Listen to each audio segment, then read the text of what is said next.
All right, and we are back into another episode of Chasing 69. It is Wednesday, August 17th, episode 22. Lots to get into today. Obviously, the biggest news being Zach Wilson's knee injury. We'll get into that, the Duane Brown signing, and the impact on the offensive line for the 2022 New York Jets. We'll also talk about the good, the bad, and the ugly of their preseason opener against the Philadelphia Eagles.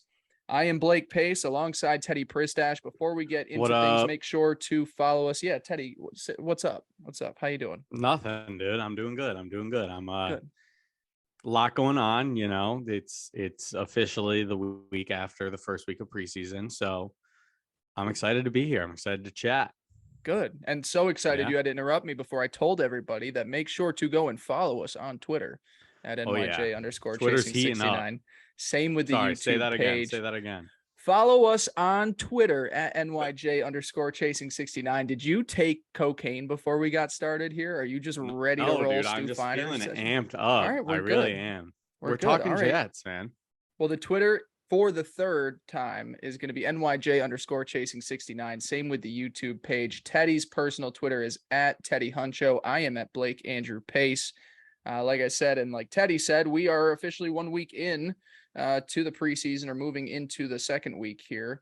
And we are going to start things off with the most pressing news of the week. And it didn't take long for things to get tricky in the Jets preseason opener, as quarterback Zach Wilson scrambling around, non-contact knee injury. Jets Twitter goes ablaze. What was that? Friday night, I was at a Red Hot Chili Peppers concert and just kind of scrolling through Twitter. So that was fun to kind of see everybody freak out. And then it turned into doomsday. Go right ahead. That was not fun to see everyone freak out. It was horrible. Sorry. We come from different sides. I know. Completely opposite sides. I'll say my piece before I go to you. It's the most Jets type scenario. Oh my God. It's absurd how funny, it just took a couple of series for the quarterback and this team that's been building into so much hype to just go down with an injury that looks serious, non-contact to the knee. Everybody's thinking, fuck, out for the season. It's the most classic Jets move. It's a tale as old as time. Now for you, what was that like? How did you feel? Yeah, so we talked about it last week. I wasn't watching the game live. I had tried to log into whatever NFL Plus, wasn't working, and so I tried to log in. Game wasn't working, and then what do you know? Within half an hour, it seems like the worst news possible happens, that Zach Wilson is hurt, and it looks like an ACL. All the Twitter doctors are coming out of the woodwork and freaking, when you see a quarterback just go down without anyone touching him, or be injured without anyone touching him, or any weird hit to the knee, you just assume it's going to be really bad. So it was horrible, and people want to, I feel like if the Jets are, let's say Zach Wilson was out for the year, people will be like, oh, well, they can still win some games. They're still young players, and all that's definitely true. That's great. People can still grow, but it's what this year is about is Zach Wilson and how he does. And to think within the first 2 drives of the preseason that basically what we're excited about this year and what we're hopeful for isn't going to be there for the whole year.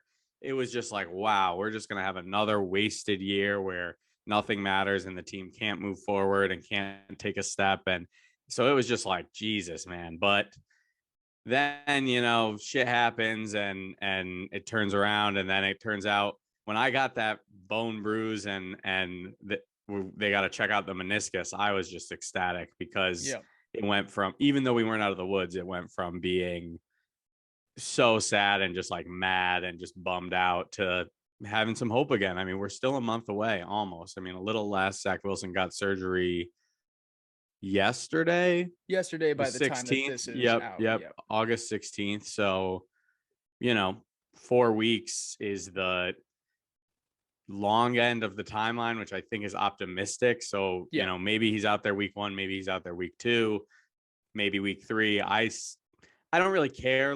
I don't think they have to rush him back. I'd obviously like to see him out there week 1, But yeah, roller coaster of emotions these past couple of days, and I'm happy. I guess did we even say that they came out after surgery today, and it was the good kind of meniscus where they just had to clean it out a little, and it'll be a pretty quick recovery. Yep, underwent the scope in LA. Meniscus was trimmed up, not repaired. Weeks, not months. Kind of the best news you could hear from. The other part of it is the bone bruise, which is funny enough, it's going to be the part of the injury that takes the longest to fully recover. And people have talked about bone bruises that can really just stick for a while. And the bone bruise is really what's going to keep him off his legs while that Yeah. heals up. So that part is the one where it's not the worst part of the injury. It's not like a bone bruise is going to keep you out forever. You can try and play through a little bit of a bone bruise. It's just going to be something that nags a little bit and definitely is painful. So that's the other part of it. Go I'm ahead. really worried about that, to be honest with you. The obvious, like what you're saying, the meniscus is like a more severe injury if you think about it. But Right. to know that it's the type of injury that can be healed from, like the bone bruise, it's kind of like you don't know when that's going to be gone. And if you put them out there a little too early and it's not fully healed, it's just going to continue to nag and nag and nag. So it is annoying from that aspect where it's like you really just don't know. It's like a hamstring injury. Like this could last 2 weeks of a bone bruise, or it could last 6 weeks. But what I will say is part of the recovery of the meniscus, it won't be super bad. Like Zach Wilson he'll be able to walk around and things like that pretty quickly, but he's not going to be out there running on it for however long recovery is. So maybe that does just kind of help him with the healing process, as opposed to if he just had a bone bruise, tried to play through it, tried to get out there at practice, maybe that lingers a little more. But that's just kind of one of those question marks that I am definitely worried about.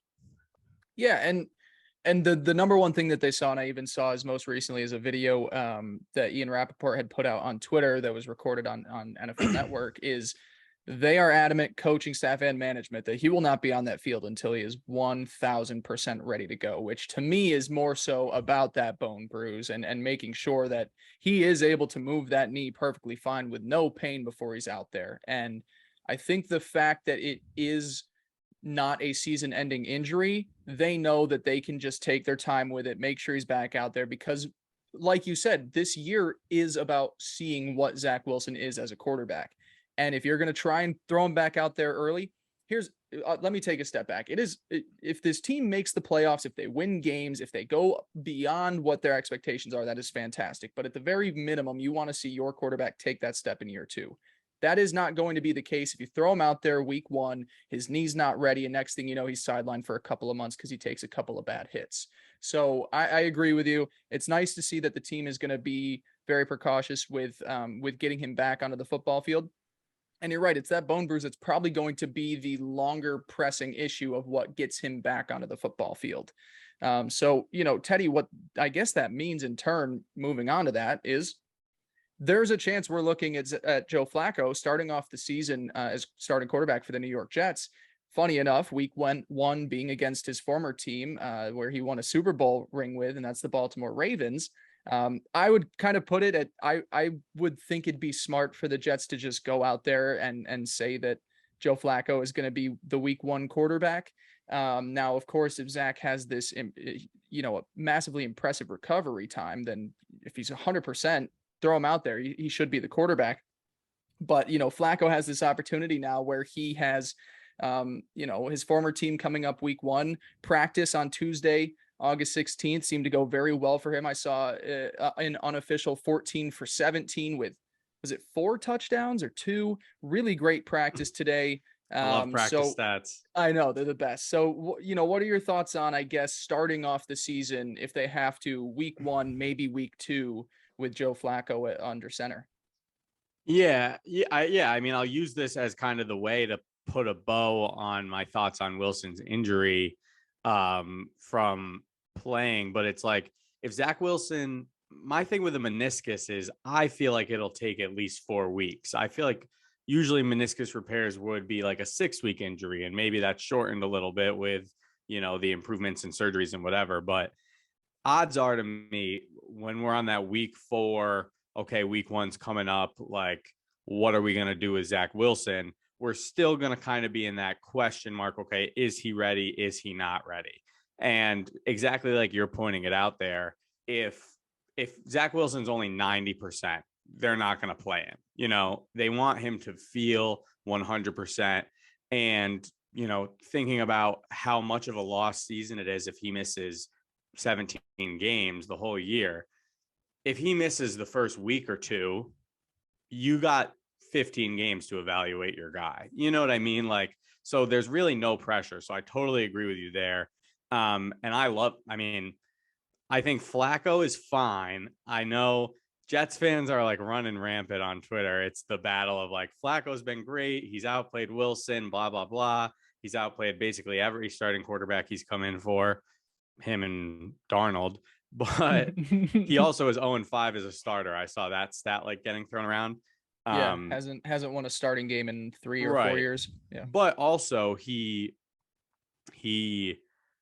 this is the best version of a Jets team that he's been on in the last 3 years. Yeah. You know, he's never been thrown into a position where it's, oh, hey, we have a couple good receivers and a couple good running backs and a couple good tight ends and a pretty good offensive line. Like, when you look back at some of the teams over the past 3 years, they've not been very good. So I don't really worry about Flacco. I think he's the type of quarterback he's the type of backup who like comes in and wins a game. And then if you left him out there, he'd start losing pretty quickly. But I definitely think he can like get it done for what you need for a game, maybe give him a chance to win, you know, and maybe it's even a little higher than Zach Wilson being out there week 1, truthfully. Yeah, I do think that it's a strong backup quarterback to have, and especially when you're a team that is like, we repeat so many things on the show, but when it's a team that is trying to, you know, run its offense through the ground game and through play action plays, like you want a quarterback that is smart and understands defenses really well, and God, what defense does he know better than the Baltimore Ravens ones? It's not like they've been changing things up defensively over the last decade or so. So it's a team that he has practiced against, a defensive scheme he's practiced against for a decade now. So yeah, I don't hate the idea of him at least week 1 against Baltimore, maybe having a little bit of an upper hand, especially considering Wilson might not be at 100% at that point. Do I believe that it's, you know, look, any given Sunday, we have no idea what these teams have, you know, actually done. We just know the names on paper that are going to be lining up for week 1. Do I think that Flacco or Zach Wilson was necessarily going to get it done against the Ravens week 1? No, I don't believe so. I think physically the Ravens on defense and on really the offensive side of the ball are just so hard to overcome. And so either way, I was seeing the start of the season, and we've talked about this. The optimistic fan, you know, looks at the schedule and finds ways. And I'm not saying I'm a pessimist, but I look at the schedule and I don't love necessarily the matchups, but he's not the worst option you could have out there. You know, we'll talk about the other quarterbacks on the depth chart later in this episode. It's a lot better than having Mike White out there week 1.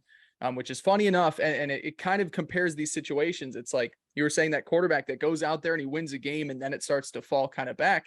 Last year, Mike White came out and you know, you guys ended up beating the team that made it to the Super Bowl in the AFC. Things kind of unraveled at a certain point after, but you know, the NFL is crazy. I'm not going to say it's a guarantee that they're going to lose. I just, there are worse options to have at quarterback. And I'm glad that they, you know, shut down any idea of bringing in another guy, you know, and I never thought that there was any likelihood that they would, but people are like, Jimmy G, what's Garoppolo? And I think maybe that would be a solution if Zach Wilson was out for the entire year and they still wanted to stay somewhat competitive and see what they have in their roster.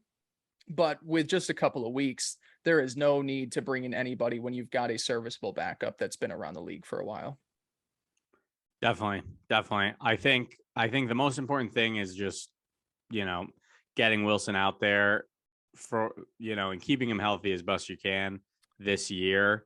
But in terms of the Jets as a team, if you know, like what you said, if Flacco has to go out there week 1, I'm not, my viewpoint of how the Jets are going to perform is not going to drastically change swapping out Wilson for Flacco.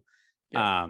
Obviously, you know, we root for the ceiling, we root for the step forward, the sophomore kind of breakout for Wilson, but week 1, especially, I'm fine with Flacco, and truthfully, I'm kind of excited if it's him Cool versus the story. old Ravens team. Yeah, It's a so cool I think story. it's pretty fun. I think that overall, hopefully, this is just kind of like a non-factor moving forward once we get into the beginning of the season and week 2 and beyond. But we'll just have to keep it rolling, or like keep checking in and hoping Zach Wilson progresses quickly.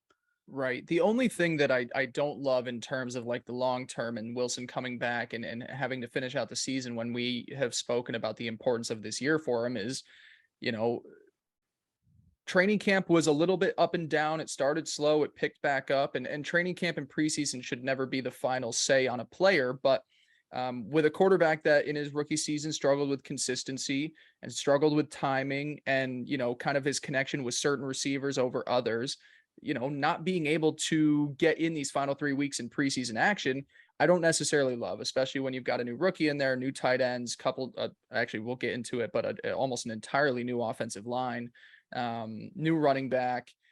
I don't love the fact that we are now losing these extra reps for Zach Wilson. And we'll get into his performance before the injury, and it was limited, but there's still some of the same problems that I see from his rookie season that really timing wise, and it's all of the reps are going to help him get those things down. We're missing out on a few weeks of it here. Now we're going to throw him out week 2 and just hope for the best. But do you have any thoughts one way or the other on him not being able to continue and finish out the preseason at quarterback? Yeah, it's one of those things. There's no way to spin it that it's like a good thing. You're Yeah. losing out on reps, you're losing out on timing, but it's also just one of those things where if Zach Wilson is going to take this step forward and be the answer and like be able to put it all together, I don't think it's because of, the last 3 weeks of preseason. And while I definitely do think training camp preseason is important, I think there's so much like more to it than just that, where it doesn't, it sucks, but it just is what it is. I'm not like super worried about it. Okay. Gotcha. Anything else on the Zach Wilson situation before we move into our next order of business? No, I think I'm good. I mean, Prayers we'll up. talk about how he played once we get into the game. But yeah, I mean, I hope he's good. I guess the only thing I do have is, I mean, do you know of any meniscus tears that the guy comes back in 2 weeks? Like that just doesn't seem like a Tears thing to me. definitely not. It depends how much they did just have to trim off. Like it wasn't a full meniscus repair. So that's the side where Right, I guess you would look at obviously, it with the but 2 weeks. a But even meniscus then, repair is like a 6-month, 8-month injury. Like these usually, or yeah, like a full repair. Like usually these cleanouts, like I mean, I had it done to myself as a D3 athlete. Took me 6 weeks. I think that's usually the timeline is 4 to 6 weeks for these guys. I So forgot. I'm just a little surprised personally by a 2 week. Like I understand that's probably optimism, but I don't see 2 weeks happening. I forgot that was on your list of athletic injuries, the meniscus. I remember the big one in high school right before Yep. prom, but then the meniscus was that junior or senior year? Right before homecoming. Yeah. Oh, homecoming year. It was junior year. Yep. Junior year. You know, had a pretty great scrimmage, got a pick, and then tore my meniscus that same play. Woof. It was with the Hate to see it. 4s, so it's not like I was maybe the 6s, not the 4s. Yeah. Well, yeah, I don't know. The 2 week, I guess they're just like absolutely perfect scenario. He steps on his leg tomorrow and it's moving fine. But no, I would assume we're more in the 4 to 6 range than Right. 2 to 4. Cause I do like change my, if in 2 weeks it's like, oh yeah, he's fine, we're just waiting for this bone bruise to heal, and then it's like, oh yeah, he's actually like doing fine. If there's like a week or week and a half before week 1, like go ahead, start it. Put him But out if there. there's any like, if it's Tuesday and we're like, oh, like we're gonna see how he does in practice, it's like, okay, then start Shut it Flacco, down. Shut it Yeah. down. Exactly. Well, good. All right. Well, when Zach Wilson is back and when Joe Flacco potentially takes his first snap as a starting quarterback under center for the New York Jets in 2022, he will have a new left tackle protecting his blind side. The Jets, kind of in a long-awaited move, it was almost the offensive version of the Quan Alexander signing. They bring in Duane Brown. They signed him to a 2-year, $22 million deal, $9 million guaranteed at the signing. It's a low base salary this year. moves up to $9 million in 2023. For a guy that's in his late 30s, he gets a little guaranteed money in the second year, but it's more so just I think a 2-year deal where it's like, hey, if you are strong this season, we'll bring you back again. But also for a guy late in his 30s, I don't know if there's necessarily a long-term plan for him at left tackle here with the New York Jets. But he is brought in. And the big news, and this is something that we spoke about last week when that signing was coming through, is who will be left tackle. Duane Brown is entering, I believe, his 16th or 14th season, and he has never played right tackle in his professional career. And George Fant, as we know, despite having a really good season with the Jets last year at left tackle, has experience on the right side. And then sure as shit, even before Brown, officially signed his deal, the very next morning after the announcement was made, Fant is taking reps at right tackle. So, Teddy, your thoughts, I guess, before we get into the impact of the offensive line, your thoughts on them just getting the deal done with Duane Brown and making things work. Yeah, I definitely am happy to see it. I mean, we talked about it last week. I was a little bit more optimistic with you, but you had said, you didn't think the answer was on this roster. And, obviously the coaching staff agreed with that. I like that I'm not fully understanding how this contract is played out. Did he get a $9 million signing bonus? Yeah. So yeah. Okay. So he's getting paid that money. And that's what I like is that, Joe Douglas has shown us that he's usually, a guru, and he's getting these contracts done that are so much lower than we all thought. And he's not overpaying. And when he brought in Quan Alexander, we thought he was going to get paid, and it was like a $1 million deal. So the fact that with Duane Brown, he just said, listen, we need to bring this guy in. We have a need. Let's nut up a little bit and pay him, a decent amount of cash. It's not, I think this puts him at, I think I saw 27th of all tackles in the league, which it isn't super high, isn't super low, but it's just, I like that he just nutted up and kind of said, listen, we have the money. We got to get this done. Here you go. Like, come play for us for a year, maybe two. So definitely think it's the right move. And in terms of how it affects the line, I mean, you kind of nailed it last week. I think that I think it makes the most sense. I mean, if you had brought in a 36-year-old, 37-year-old Duane Brown and then asked him to switch positions while you have a guy like in George Fant who has already played right tackle, it just seems like that would be the wrong thing to do. That would be what maybe a bad organization would do, I'm hoping. So yeah, I like it. I think that kind of how we said last week, like going into this season, I viewed Mekhi Becton as a question mark. So the fact that we're removing that question mark and removing some of his ceiling, but then putting in a guy who is a veteran, is going to at least be average or better. Obviously is pretty old, but I think he's got a year or two left in him, and he'll know what he's doing out there. So I think overall with the line, I like that they did it, and I'm not too worried about it.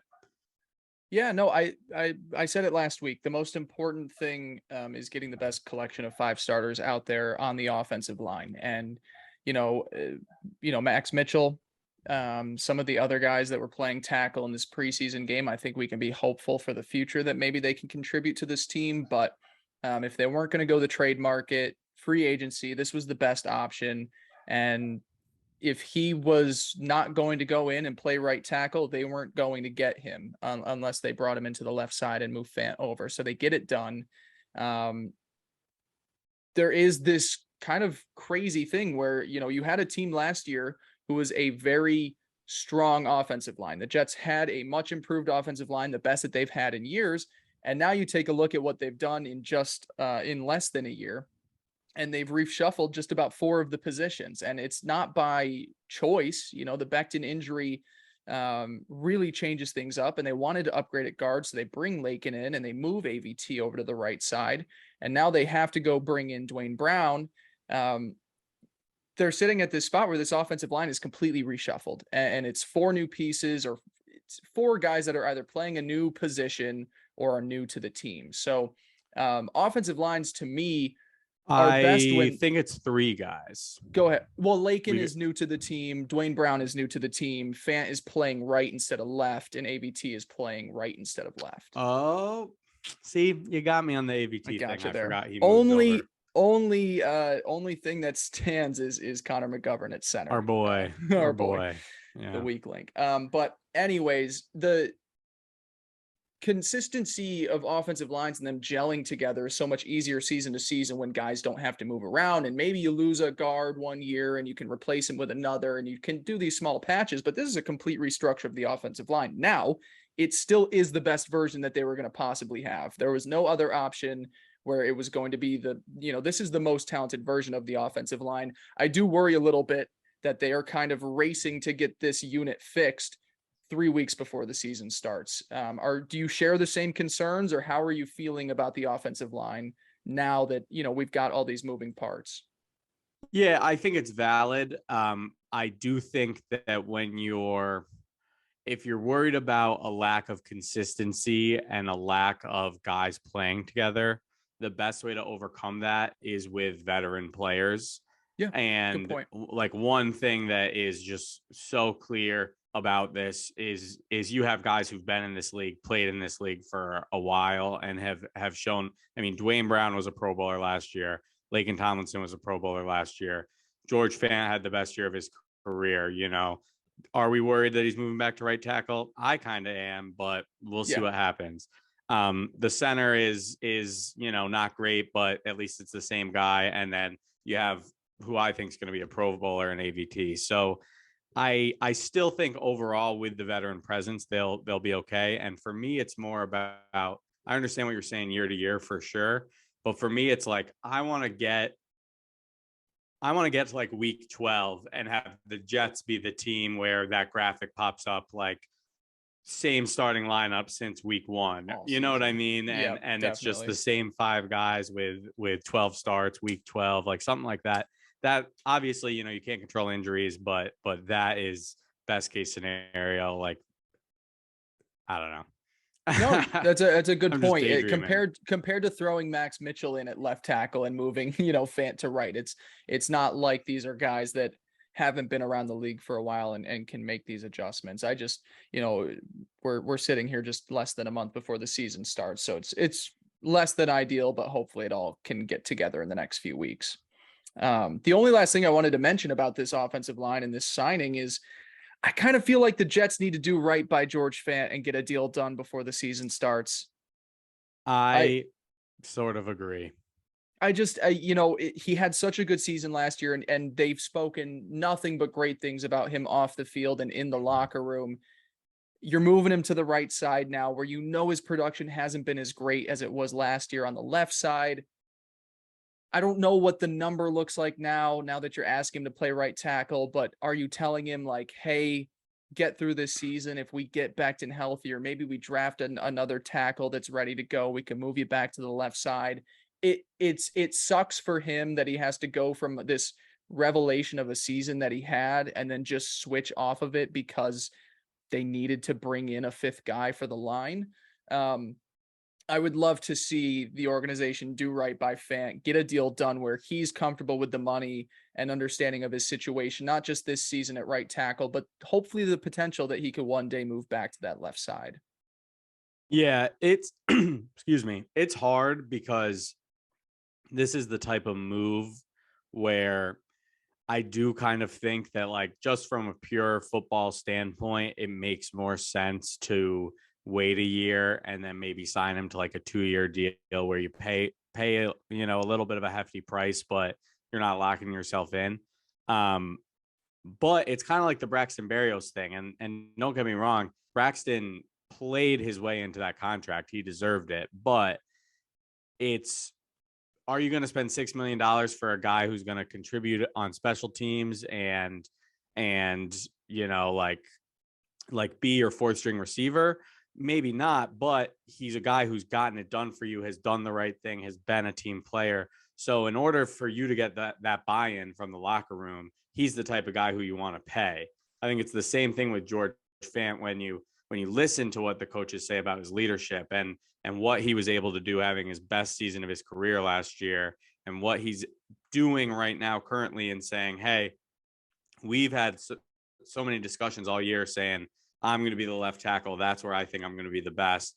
And then, oh, you want me to move back to right? Okay, let's do it. This is what's best for the team. It's just like that's thing after thing after thing where he's doing everything exactly the way that you want him to. So as a coaching staff, as a front office, is it smart to reward that guy and kind of show the rest of the team like, hey, if you give it all for the Jets are going to hook you up, you know? So, and it's not like he's going to be looking for top 5 left tackle money. right. You That's know, a good he's point. in his 30s. He was much better, this past season than he had been in years before, but it wasn't like he was an all-pro left tackle there for the Jets. I think it would be a really nice decision to get a deal done, provide some stuff down the road for the next few years that make him feel comfortable making this switch to the right side. And hopefully, whatever he got going on the left side, he can kind of take over. It's tough switching positions, but maybe he found something. Maybe he got with the coaching staff that really knew how to get the best out of him, and maybe making a switch to the right side isn't going to be the end of the world for him. Yeah. I'm interested to see for sure. It'll be something I'm watching closely because I have, as much as I love George Fant, everything I just said about him, I have been a little bit of a skeptic for him.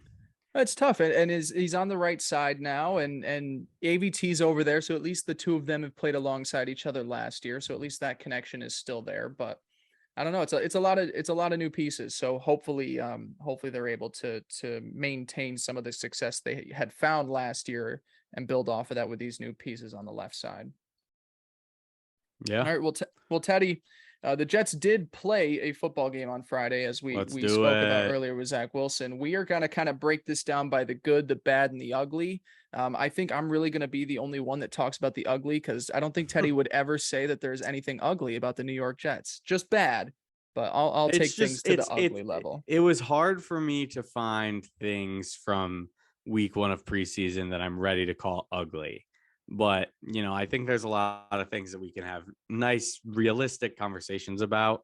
Yeah. And we'll see if maybe if something falls into ugly, then we'll handle it when we get there. Yeah. Okay, perfect. Well, before we get into the good, the Jets did end up winning. Not that box scores matter, but the Jets did end up winning 1-0 on the preseason.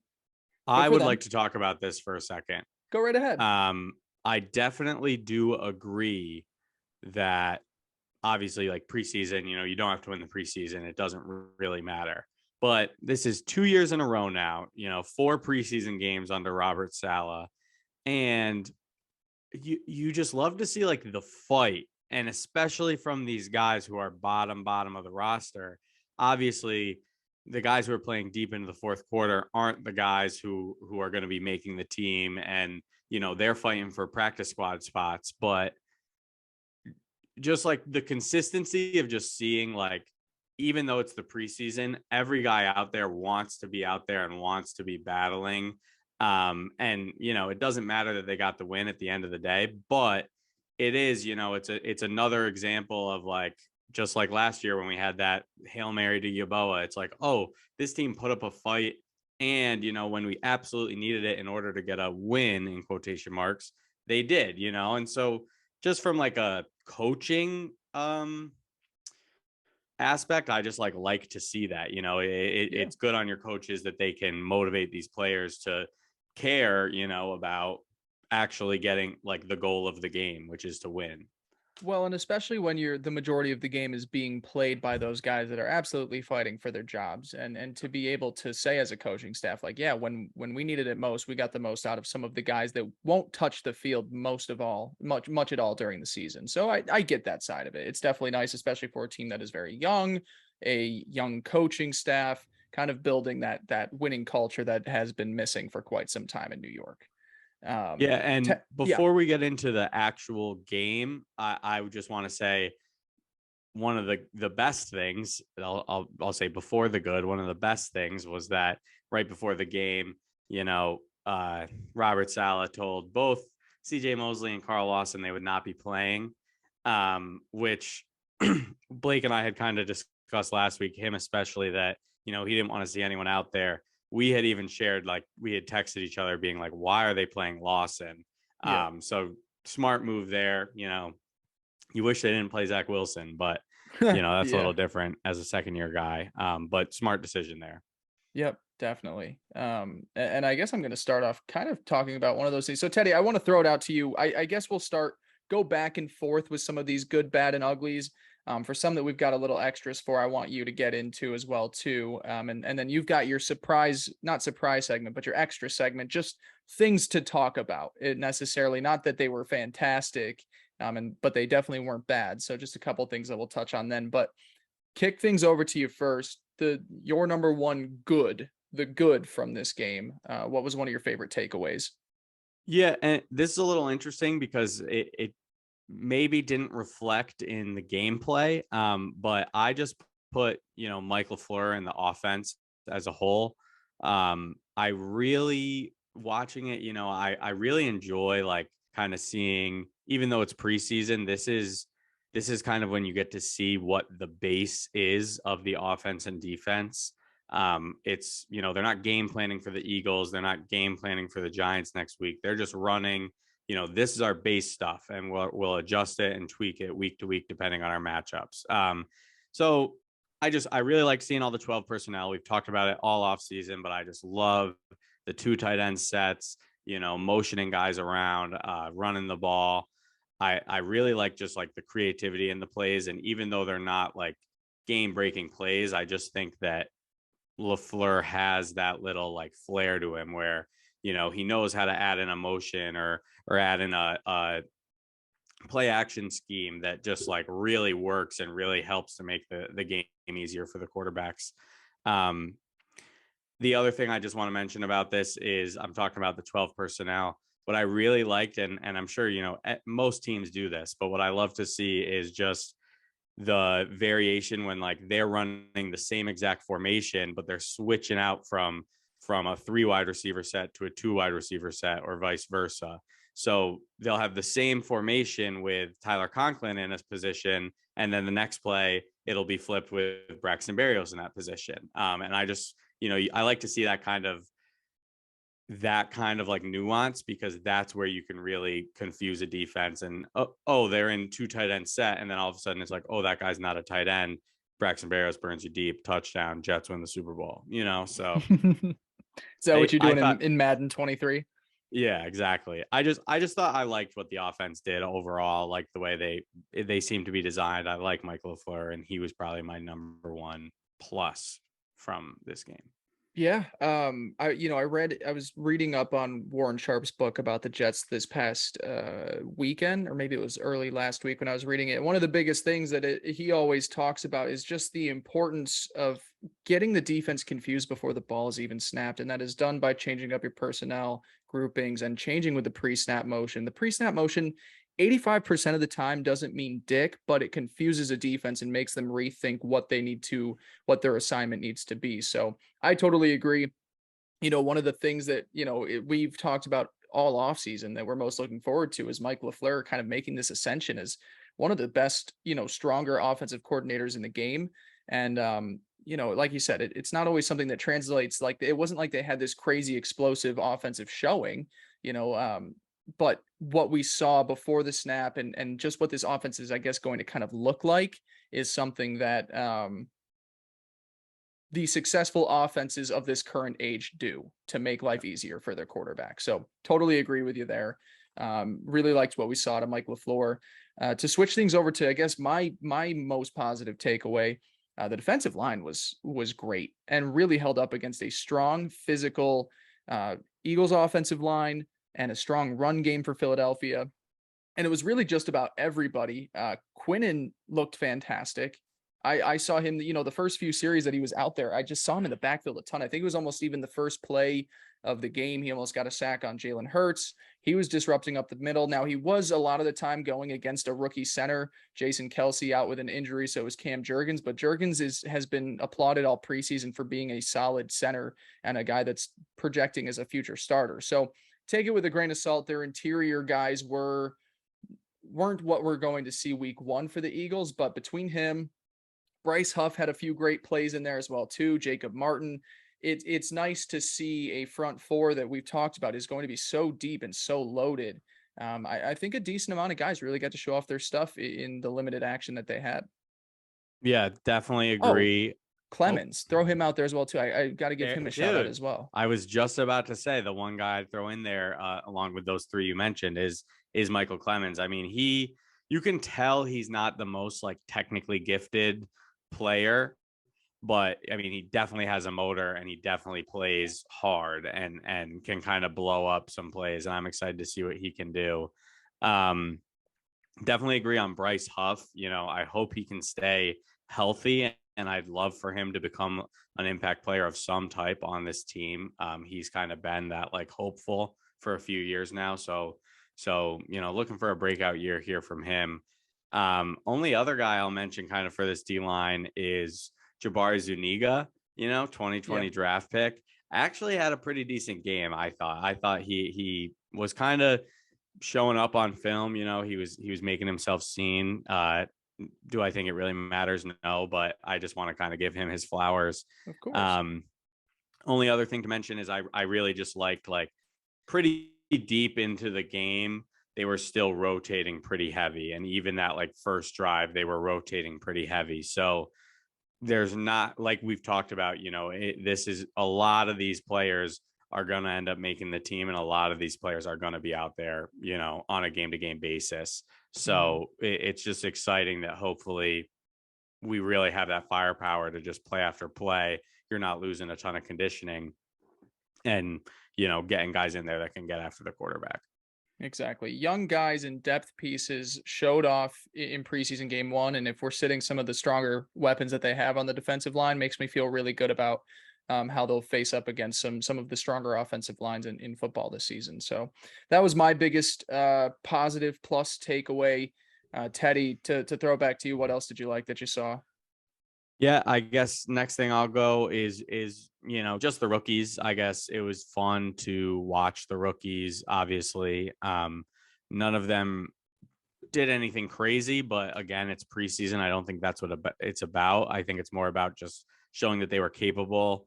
Shout out Garrett Wilson specifically. He played as the third string receiver. He was running in the slot a decent amount when he was out there, with Corey Davis and Elijah Moore both on the outside, which I think is interesting. I think it's definitely something he's going to be able to do, is kind of line up anywhere. Had a few catches, you know, as you see him on the field, as I've seen him in practice, you know, and getting to see him in this preseason game, you do kind of see the path for, okay, if this guy can be our third receiver and get out on the field and really start earning some targets, that's his path to, you know, becoming that number one.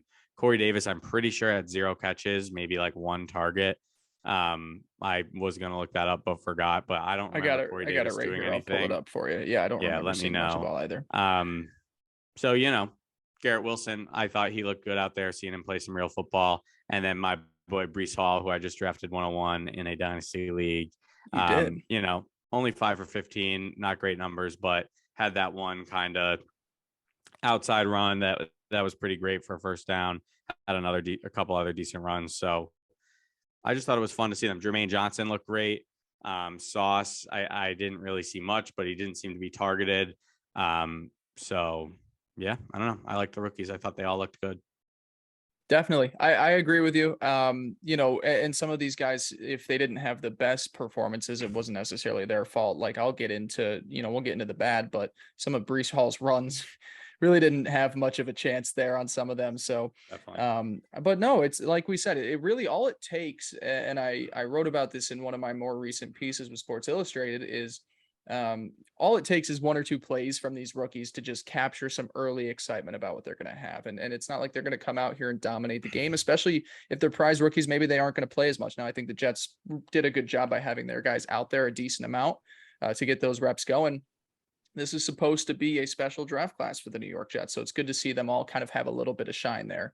And yeah, I agree. It's a strong start for those guys. And if they can continue to keep earning their opportunities, Yeah. you know, those are I'd huge love for additions. Jermaine Johnson to just be an impact player right off the bat. Be I mean, that would fantastic. it would be so big for this team. And I mean, he looked good. I mean, I just Yeah. am liking what I'm seeing from him in camp. Obviously, it's preseason, but that would be big for the Jets. Yeah, the thing with him, he's going to be a good pass rusher. It's just building up his 3-down capabilities, and I think that's the long-term projection for him. Where thankfully the team right now has guys like John Franklin Myers who can fill in those other downs. So get him out there, play him when he's at his best, what he's doing at his best. Am I tripping over my words here? But really just highlighting what he does best, minimizing what he doesn't do as well, and the long plays turning him into a 3-down player. He doesn't need to be out there on those early situations in his rookie season. So, yeah, like what we saw from the rookies.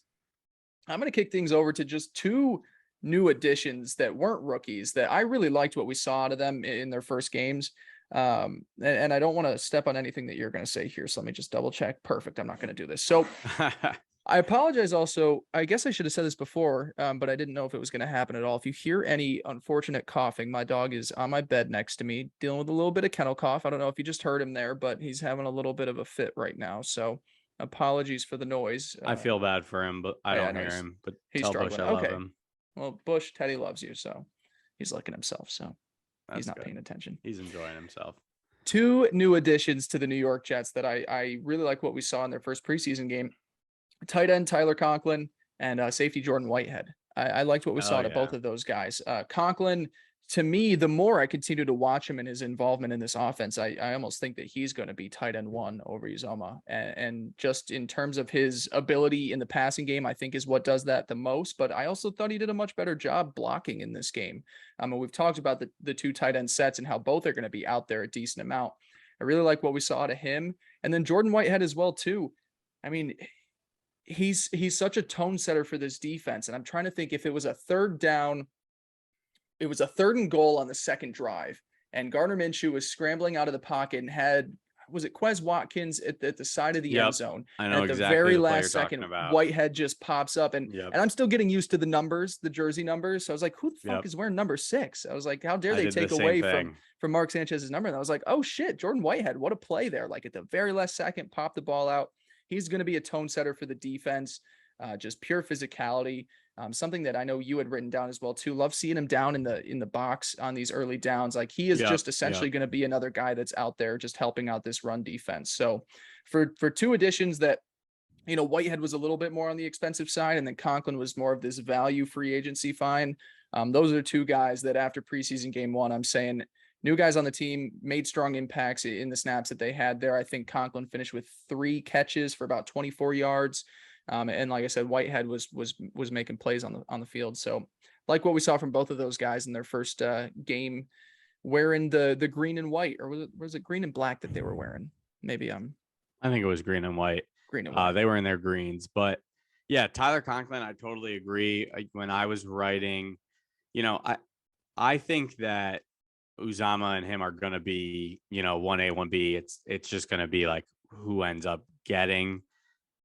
In the passing work, I think is going to go more to Conklin. I think when you just look at overall plays, Uzomah might be out there an equal amount or maybe a bit more, but I definitely agree Conklin will probably have he's more dynamic as a pass catcher.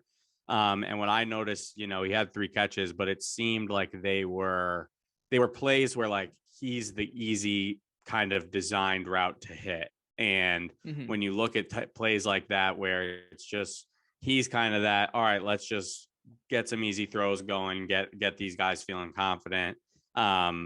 So it's not going to be hard for him to find his work, because it seems like it's going to kind of be integrated into offense, simple stuff that they're going to run, bread and butter stuff.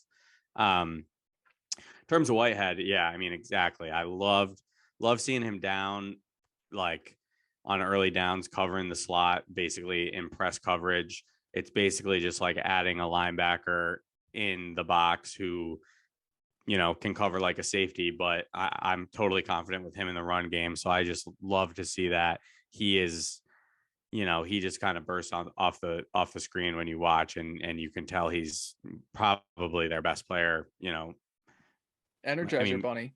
Yeah. I was going to say in their secondary, that's probably definitely true until Sauce Gardner overtakes it, but hopefully.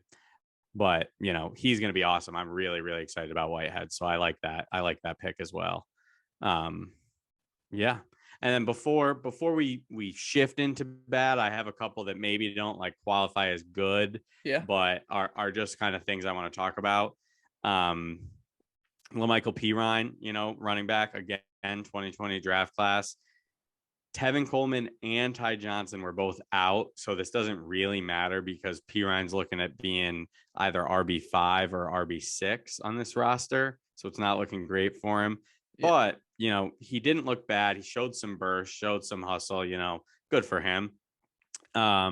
10 Another carries, thing, 51 yards, average of 5 5. yards a carry. That's you love it. He had a good game. Will Parks started at free safety. I don't know. Was Joyner hurt?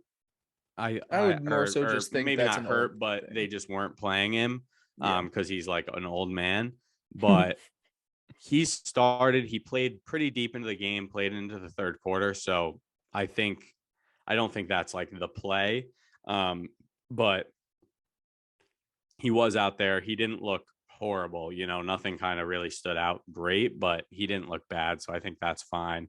And then I was paying attention to Max Mitchell. I said that was going to be something I was watching.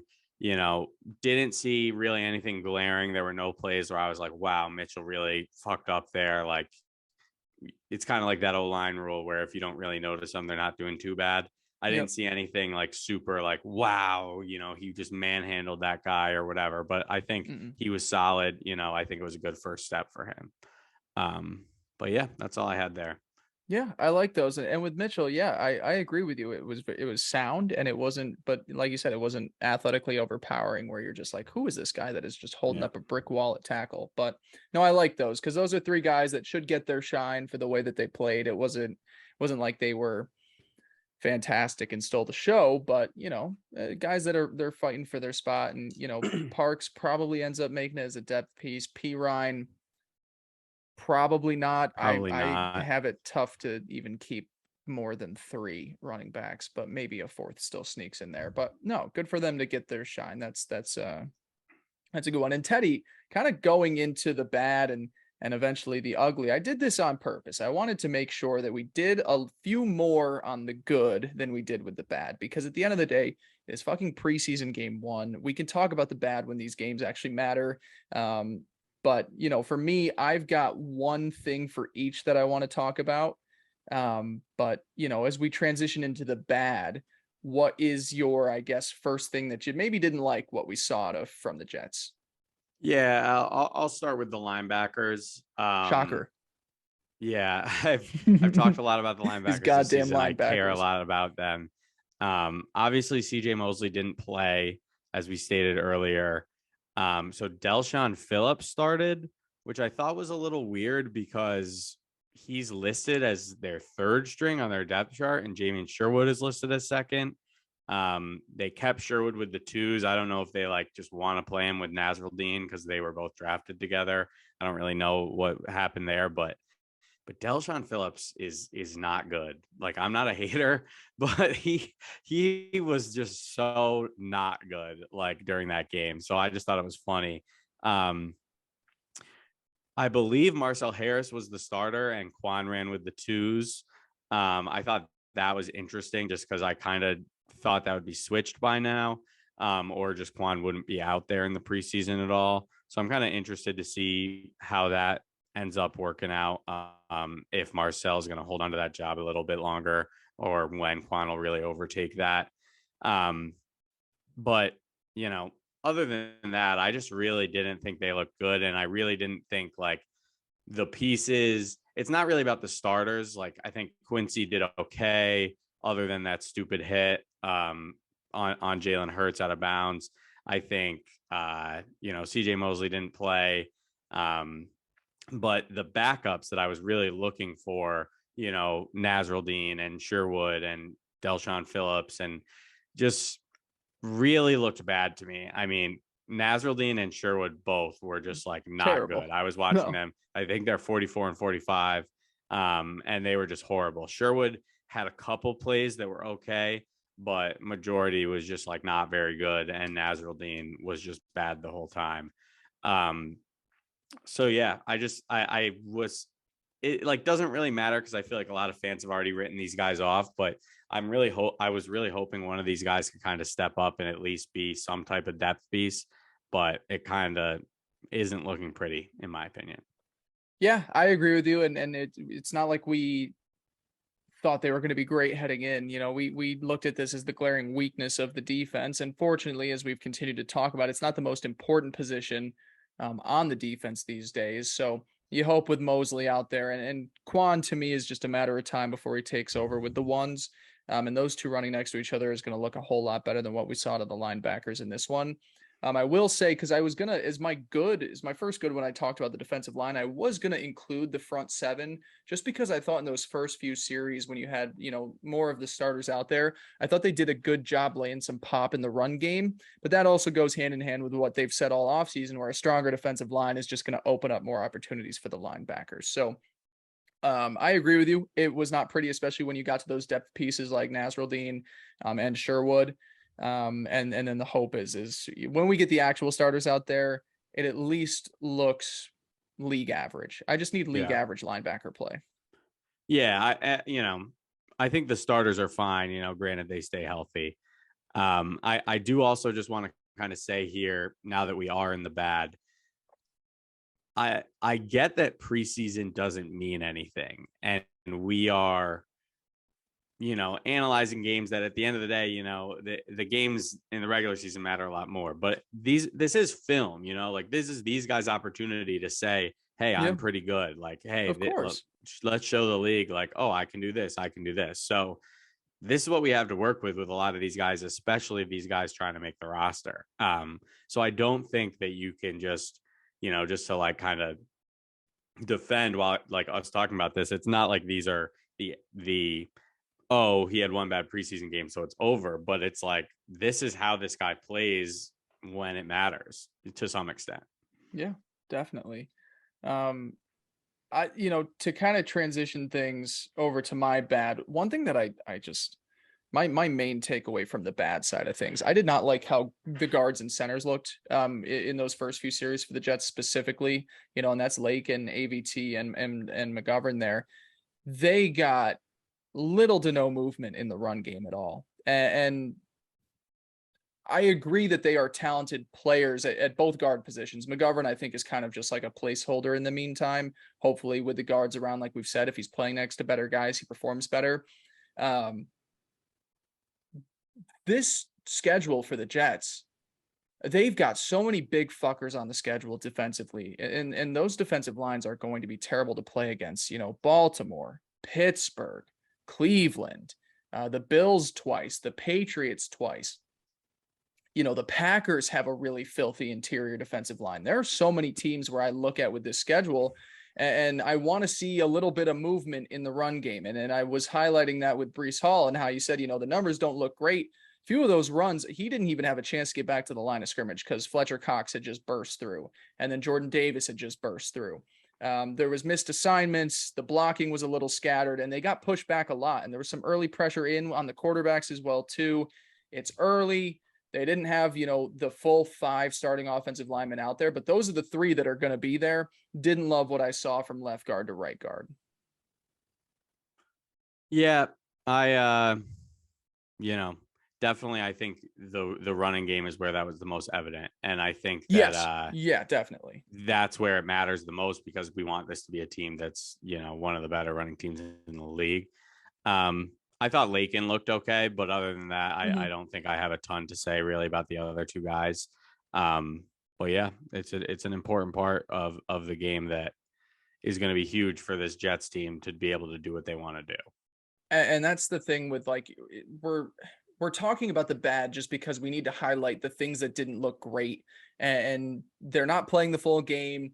And it is preseason game 1, but I'm just saying my takeaway from this game is that I really didn't love what I saw. This could still be a really strong offensive line by the time the regular season rolls around, but in the limited action we saw, I just didn't see enough movement in the ground game to make me think this team is going to make a massive jump forward and be this team that is, one of the top 5 in rushing offense. It can still get there. It should get there.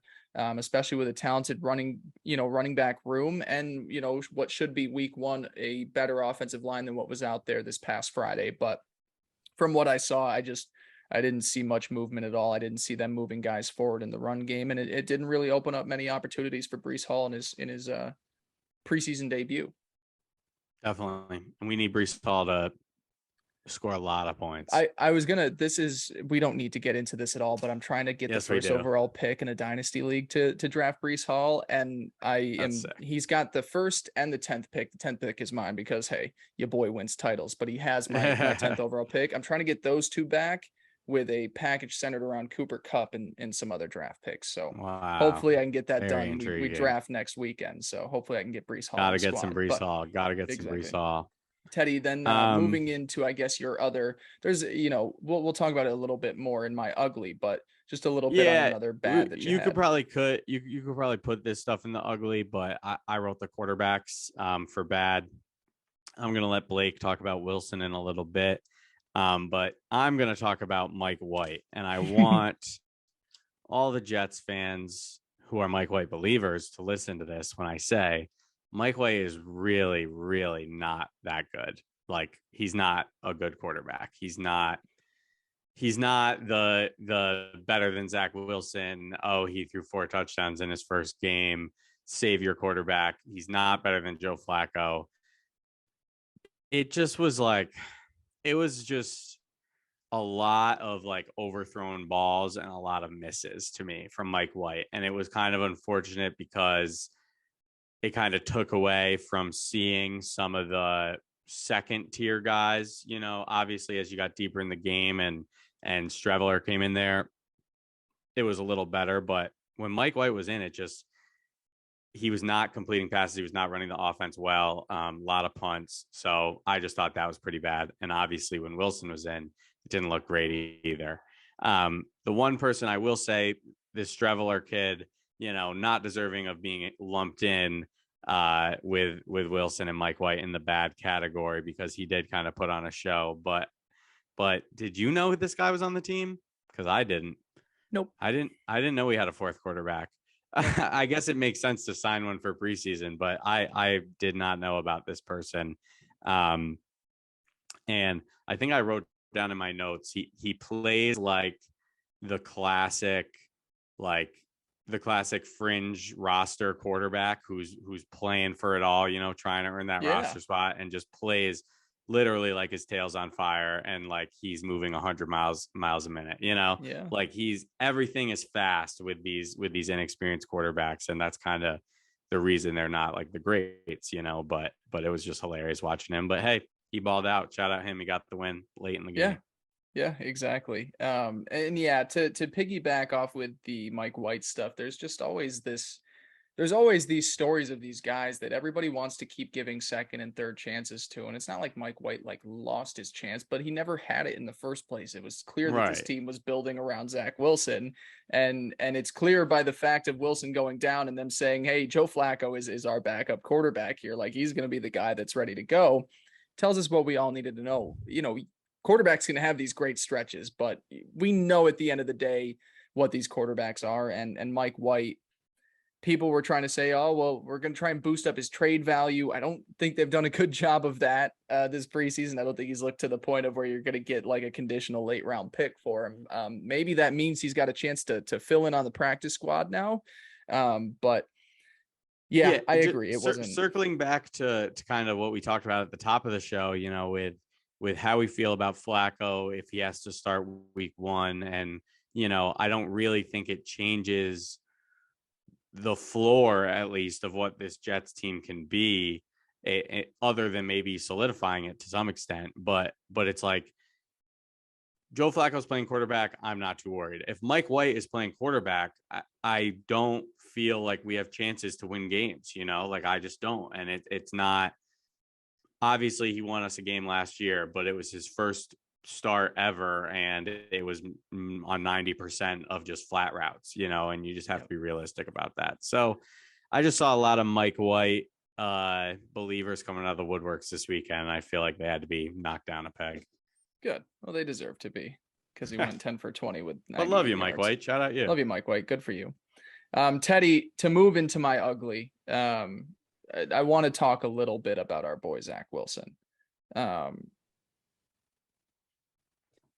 There was a time when I first started off with Sports Illustrated and we took a little break as it got into free agency and draft stuff where I was doing like just game by game reviews of Zach Wilson.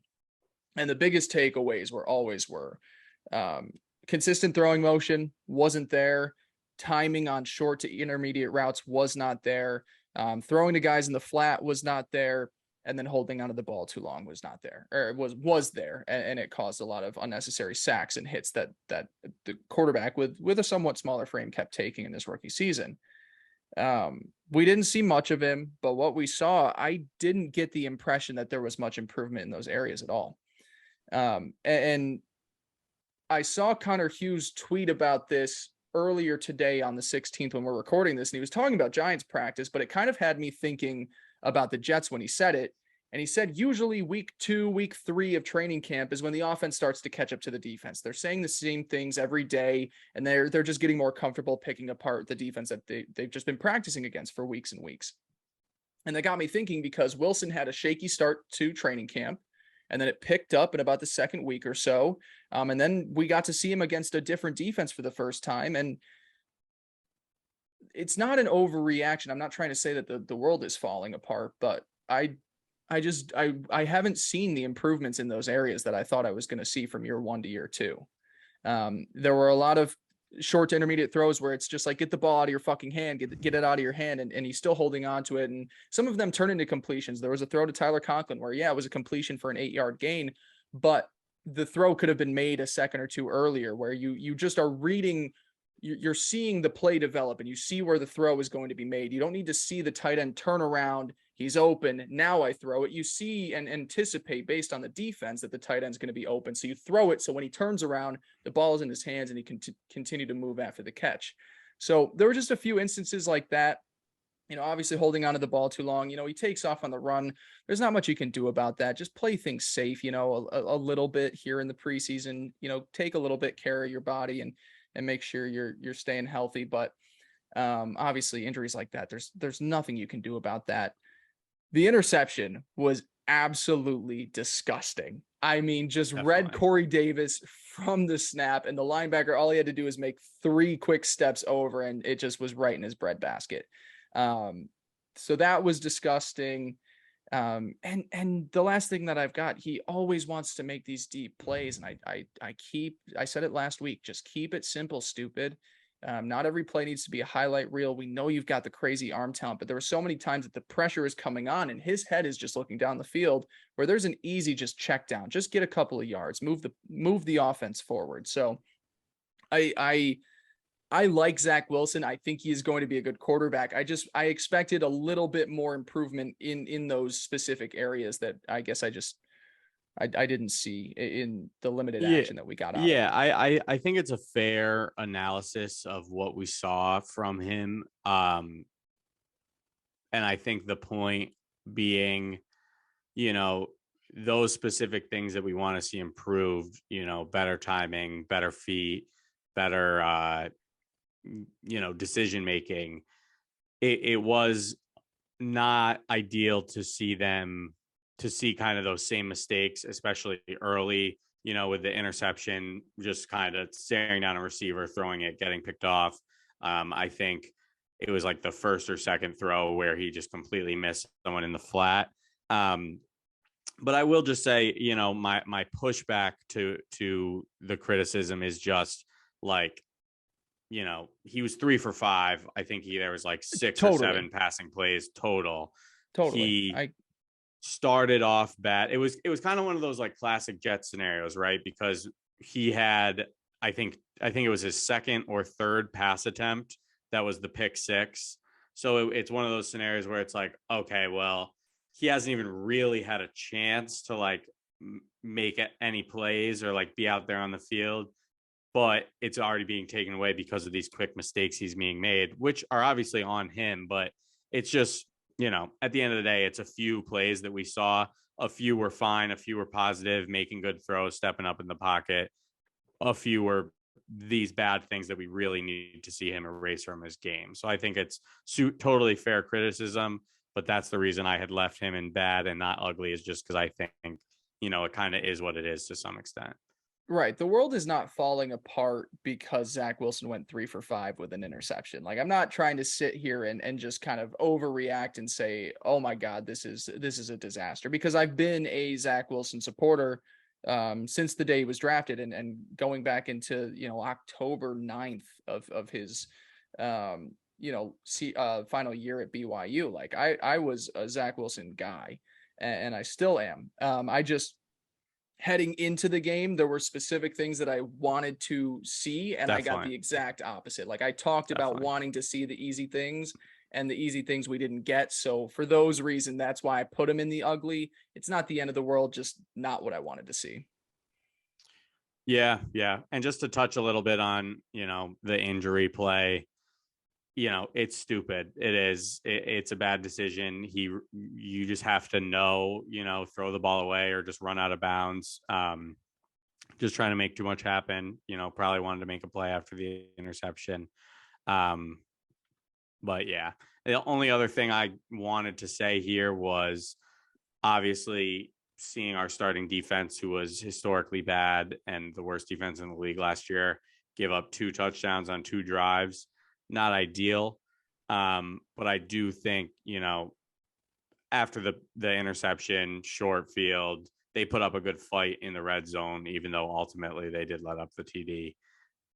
And to go off that second drive, I loved how they stood up on downs 1 through 3 at the goal line. Like, they really held it there. At the end of the day, you're on the 1 yard line and you've got a speedy back that's just going to burst as soon as he gets the ball in his hands. Like, that touchdown to me was inevitable. I liked how they held up on first, second, and third down there. I wanted to put the defense in the good at one point when I was prepping, and I was like, well, they really didn't do that great, but I thought they, it's not exactly what you want to see, but I don't think they were disastrous. And I have a lot of Jalen Hurts stock in fantasy this year, so I think that it's okay to see him run it in for a touchdown there and then get it called back and then throw it in for a touchdown. I'm cool with that.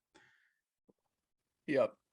The other ugly that we'll throw in there, just that hit. I mean, we already talked about it in the bad, but that late hit on him was just inexcusable. The one thing that I wanted to talk about with this, before we wrap things up for good for the day, Sirianni, were you watching after and seeing Sirianni kind of just freak out on Saleh, and he's like screaming across the side? I did not see that. No. Oh, dude, right after. So he's going, Saleh, he's going, what the fuck is this? Like, he is just going off.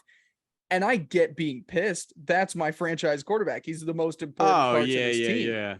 But is Saleh telling his linebacker to make a boneheaded play? I get standing up for him, but I think I would more target the player than just be like, what are you having your guys play dirty here preseason game 1? It's like, no, he's not. It's just a boneheaded play. Yeah, and I think, Saleh came out and said it was egregious. Quincy said, it was just a stupid play. Yeah. He, people do stupid stuff. It's not always like a huge thing, but that's funny. Sirianni got pissed. Like, you kind of have to. He was heated. Yeah. Good. Cool. Well, Teddy, that's the good, the bad, and the ugly of preseason game 1.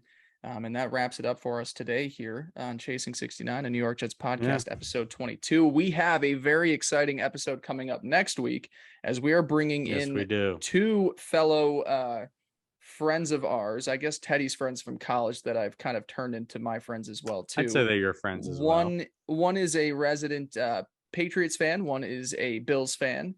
And so we're going to do a little bit of an AFC East preview next week. And I'm going to serve as a Dolphins guy for a little bit, just so we can get one guy kind of talking about each team and representing. But we're going to have a really fun time with those guys next week. And then we'll just keep on keeping on until we get to the regular season. So thank you guys so much for listening. As always, make sure to follow us on Twitter at NYJ_Chasing69, same as the YouTube. Teddy at Teddy Huncho. I'm at Blake Andrew Pace. Make sure to check out all of our stuff at Sports Illustrated as well, too. For Teddy, I'm Blake. We'll talk to you next week. Peace.